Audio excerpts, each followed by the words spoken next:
Dragon Ball Super Chapter 100 is here, and man is it both a blessing and a curse.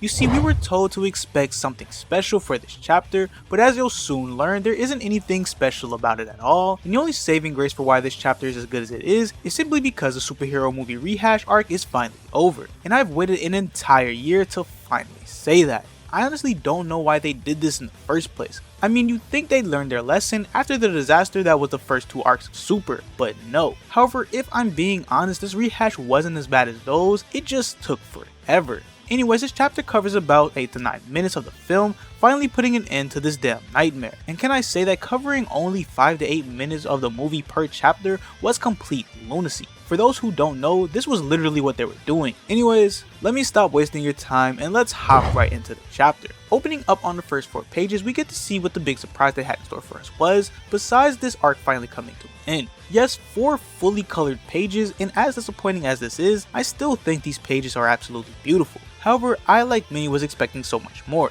You know, something like teasers for the next arc or something. But hey, beggars can't be choosers. Anyways, on these pages we finally see Gohan fire off his Light of Death and Cell Max throw his attack. Within these 4 pages, not a single thing deviates from the movie, so let's move on. The next 13 pages sees Gohan's Light of Death collide into Cell Max's attack, and this is where we get to see something that wasn't in the movie. That being Goten and Trunks kicking Cell Max's hand away so that the behemoth could not push back his attack. And you know, one thing that I noticed throughout this entire arc is that they really tried to involve Goten and Trunks a lot more than they did in the movie. Something that I'm all for, but I still don't think an entire rehash was worth seeing them be a little bit more relevant to the story. Anyways, after this, Gohan's Light of Death is able to pierce through Cell Max's attack, and with Piccolo's help, Cell Max gets the worst shape up in history. So bad in fact that he dies. And after that, our heroes would flee the battlefield as Cell Max, just like his poppy before him, has a self-destruction feature. Now besides Goten and Trunks helping Gohan, everything else within these pages remain the same. Moving on, the next 11 pages sees the aftermath of the battle as we see Pan celebrate her father's victory and Piccolo giving Gohan his yearly reminder that he has to keep training. Let's just hope that this time he actually listens. Who am I kidding, he's probably going to forget by tomorrow. After this, we finally see Gamma 2's body finally turn to dust as he fades in his creator's arms. And it's still pretty sad to see that goofball go, regardless of this being a rehash or not. Rest in peace Gamma 2, you will be missed. Moving on, the next 6 pages shows the Z Fighters essentially giving Dr. Hito a second chance as they don't really see him as a bad guy. Well, except everyone except 18 who was mad about Dr. Hito giving androids a bad rep, like her and her brother weren't about to take over the world after they got bored with it a few years ago. Anyways, thanks to the kindness of their heart and Bulma realizing that she could use this doctor's talent, Dr. Hito and Gamma 1 get hired to work at Capsule Corporation. After this, we see Pan show off to everyone that she can indeed fly. However, I feel like this moment here was a bit weaker compared to the movie due to her flying earlier in the arc.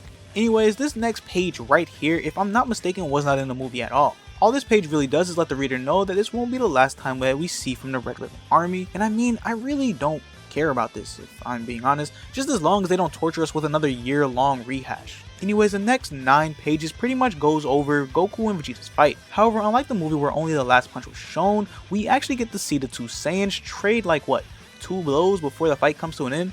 I mean, I guess that's cool, but it really wasn't all that interesting. Shoot, if they wanted to give us a longer portion of this fight as a surprise that they were talking about, I'd be happy with that over what we got. Anyways, Vegeta lands the last attack and wins like he does in the movie, making the record 2 Vegeta, 0 Goku. I still don't count the Majin Vegeta fight. After this, it just shows Chi commenting about how dumb the fight was, and we see Broly, and I honestly forget this guy's name, crying over how beautiful this fight was. If only we got to see it, right?